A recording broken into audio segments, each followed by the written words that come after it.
Hi Cancer, welcome back to the Astrology 33 channel. This is your February 2021 tarot reading. Thank you to those of you who've liked, viewed, shared, subscribed, and donated to the channel. I appreciate all of that.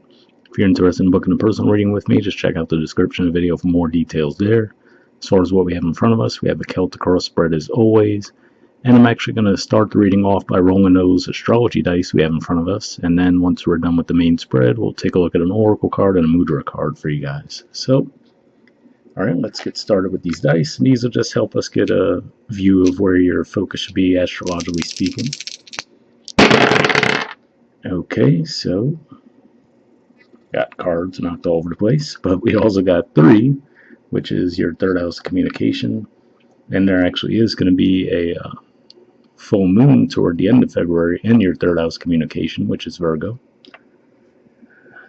We have Pluto, which is in your opposite sign of Capricorn right now, so you could definitely have some focus around relationships and partnerships this month.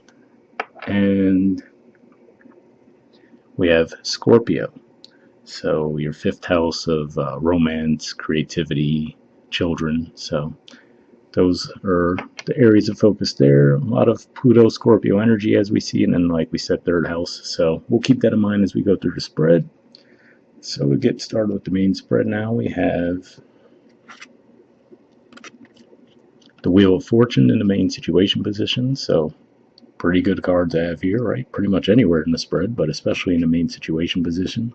So this could just represent some successes for you guys. Now, this card representing Jupiter. Jupiter is in your 8th house, which represents intimacy, investments, death and taxes. So for some of you, if you guys have invested in certain areas, you could see some positive returns around that. And again, with intimacy as well, you could see some opening up there. But overall, definitely a pretty positive energy to see here. In the challenger obstacle position, quite a few cards came up. We have the 8 of Wands in reverse, that's Sagittarius energy. 4 of Pentacles, Capricorn energy. 4 of Wands, Aries energy. And Ace of Pentacles. So, interesting mixture of energies here. With the 8 of Wands coming up in reverse, could just be saying that there could be a halt on things, and maybe that's, especially given that this is in the challenge position, maybe you might have even started to lose hope that things would turn around for you guys. So a super generic example, given some of the other cards I see here, maybe you applied for jobs, right? You put your resume out all over the place, and you weren't really hearing anything back, right? So, okay, not hearing back, I'm going to have to be really reserved and cautious with my money, right, until something comes around. Now, with the 4 of Wands following that up, looks like you could definitely hear some positive news around that. So if you guys are waiting for a job, it looks like there's some positivity there. The only thing I would say with the Ace of Pentacles is there could be an offer made. So, all right, another generic example of how this part could work out is, let's say you're looking for the job, you get a call back, they offer you the job, but it might not start until March, right? So, okay, you got the positive news, right? That's worth celebrating, but now you realize, okay, well, I have to wait at least another month until I start the job, then obviously probably another couple weeks before you get your first check, so something along those lines. This is around a romantic connection as well. That's another way it could play out. Could just be saying that there might have been a lack of communication between you and the person that you were dealing with. You might have been a bit closed off, or possibly they were as well. And now we could see that that actually could get corrected, and you guys could start fresh there too. So just a few different ways that could play out. All right, in the foundation position, we have the Death card and the Page of Wands. So really, Death card representing Scorpio energy, so we see that there, and obviously Pluto, since Scorpio is ruled by Pluto. And given that this is in a foundation position, there is some significance around that. Now, what I'm seeing here, it could just be saying that maybe something that you've been holding on to for a long time, you might actually finally be letting that go and feel like a... So I really view it as, for most of you, to be a positive thing, that whatever this is that you would be letting go. Because with that Page of Wands, it's definitely a youthful, optimistic, bright energy. So it looks like, something that you guys might have needed to let go for a while finally does run its course, and you're able to move forward. That's primarily what I see there. Okay, in the past position, we have the Nine of Swords. So, I mean, we covered it when we were talking about the main situation. I could see where maybe that's kind of how you were feeling. You know, maybe you felt like things weren't going to turn around for you, right? Given that we see the Wheel of Fortune showing up in the main situation. Might have been a little bit pessimistic, maybe trapped in your heads. Um, yeah, I mean, pretty much that's more or less it. And for some of you, especially that this is for you guys, Gemini energy is your 12th house, could just be saying that you really, had a lot going on in your mind and not really sure what was what. So that's looks like the energy you guys were in the past. In the present position, we have the Knight of Swords in reverse. So this is actually Gemini energy. And for those of you who've watched my channel for a while, you know that this card always seems to infamously pop up when we're dealing with Mercury retrograde cycles. And pretty much for a good chunk of February, we are going to have Mercury retrograde in the sign of Aquarius, which is your 8th house. So, like I was talking about with investments. So, as of the time being, you might not feel like there's any growth or movement there. But with time, we should see that start to turn around. That's how the Mercury retrogrades can play out in a good way sometimes, where if something already is stagnant or something is already in need of repair, then the retrogrades can actually come around and help those situations out. So that's what I'm seeing there. Of course, this could also point to what I was saying for some of you where there's not really any communication coming in between you and another person. All right, in the near future position, we have the Five of Swords, which is Aquarius energy, and we have the Queen of Cups, which is the court card for your sign. So really what's coming out to me right away looking at these two cards together is especially like we say with the Wheel of Fortune, right? If things do turn around for you and all of a sudden you are getting some positive news, I would say be careful around who you share that with, just because this doesn't look like a very supportive energy here. There could be, so I'd say you might discover a job offer, right? So you haven't really formally gone for it yet, and you tell someone about it that you think would be happy for you, but then they might try to undercut you in some way. So let's say it's your current employer that wants to make you stay with them, right? So they might give you a bad review with the new place, or someone that's in the same field as you, and they might, oh, that's awesome, you should go for it, but then they try to undercut you and they go for the job, just super generic ways it could play out, but just some examples there.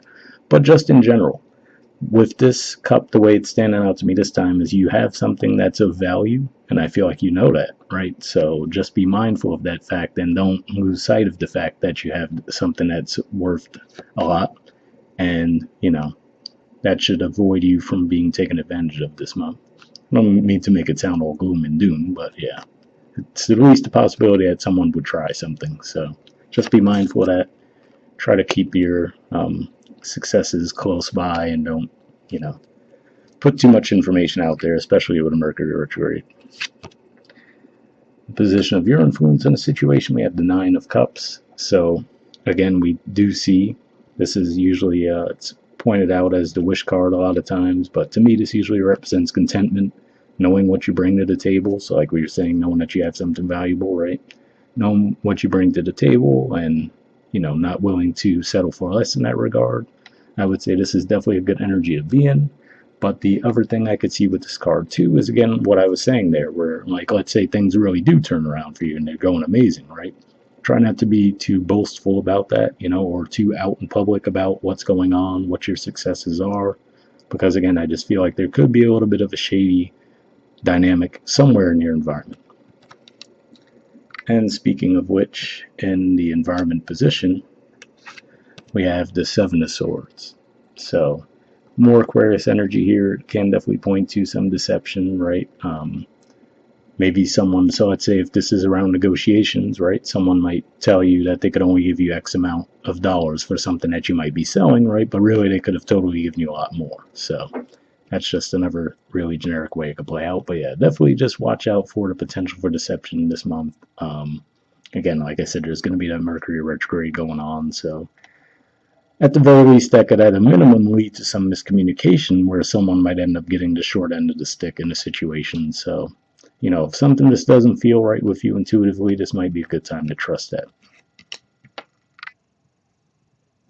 All right, and In the hopes or fears position, we have the King of Wands. So this is actually Leo energy. So on a super generic, standpoint, this could just be saying that you're hoping for that financial security and stability, right? Given that for you guys, Leo is your second house. This could be someone that you're dealing with, that if this is around reconnecting with someone, we could see that that could be a possibility as well, given that we did have quite a bit of wand energy earlier on in the reading. So it's another way it could be playing out. And for some of you, maybe you're just looking for a promotion, you name it. But that's what I see there. And in the outcome position, we have the Judgment card.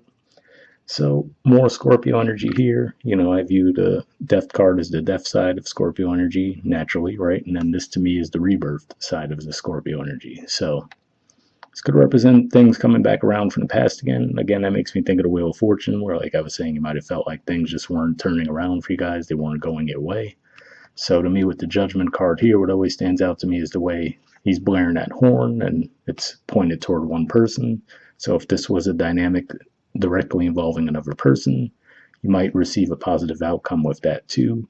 So this is definitely a good sign to see between this and the Wheel of Fortune, because yes, there's definitely some deceptive energy with that Five of Swords and Seven of Swords, but to me, obviously, two major arcana cards, the Wheel of Fortune and the Judgment card, would definitely override that energy. So yeah, it might be an annoyance at the very least. So I'm not saying it's ideal that you're going to have to deal with that, but looks like things will work out in your favor regardless. So that's a good thing.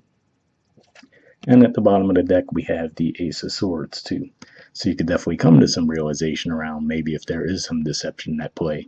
You might get some insight around that this month. So again, another indicator for me to definitely, if intuitively something seems off to you this month, definitely try to trust that. All right.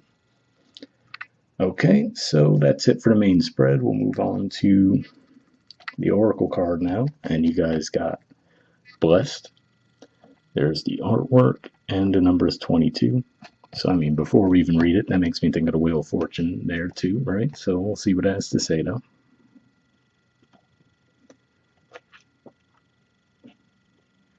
Okay, it says, something wonderful that is unearned and unexpected, grace that is an unforeseen gift from Spirit. The Oracle's message. There are moments in life when, out of the blue, it seems that everything has been orchestrated by divine intervention. You feel blessed in ways that are difficult to express. It's as if the Red Sea parts in front of you and events come together to banish your troubles easily and naturally. You know deep down you did not deserve any of it, and yet here you are. This is one of those times. Let all ingratitude for all your blessings guide you now. So reading that definitely made me think of, again, the Wheel of Fortune and also the Judgment card, especially, where it's talking about, Red Sea parts and, events unfold in a positive way for you guys and all that. So hopefully that resonated with you. And especially the divine intervention aspect of that too made me think of the Judgment card. The relationship message says you are moving toward a deepening of intimacy in a unique and sacred partnership. You know you are meant to make this connection. This union, blessed by the divine, will bring transformation and beauty to the world. This is also a sign that, even more important, you're being called to a deeper intimacy with yourself and spirit. With this new development, you will see evidence of grace in your life. So the deepening of intimacy was interesting to me because that made me think of, obviously we see Scorpio energy both in the dice and in your spread, which is the natural ruler of the 8th house in intimacy. We mentioned the fact that Jupiter is going to be there, right? So there's definitely some supportive energies for that as well. So hopefully that resonated with you. And the prosperity message says, unexpected windfalls and good fortune come your way now. You're in a phase where any difficulties or obstacles that have stymied your success seem to disappear on their own. Be ready to receive. The windows of opportunity will open wide. Accept the blessings given to you now, and don't forget to share them. So another pretty positive message there. I'd even say, maybe around that Leo full moon, for those of you who watch this before we officially get into February, maybe even just buy like a, $2 lottery ticket or something like that. Maybe have some luck with that, but hopefully that resonated as well. And all right, lastly, we have a Mudra card for you guys, and the card that you guys got is the Ushas Mudra. Keyword for it is productivity. There it is there. And there's the info on it. Under benefits, it says awakens body and mind in the morning hours, increases creativity and productivity, benefits to pelvis and reproductive organs, increases mental clarity and alertness, harmonizes the endocrine system. So if that sounds like something you think would be beneficial for you guys, I will put that in the name of the description of the video as well. And yeah, we'll wrap up there. I'll see you all next month. All right, bye.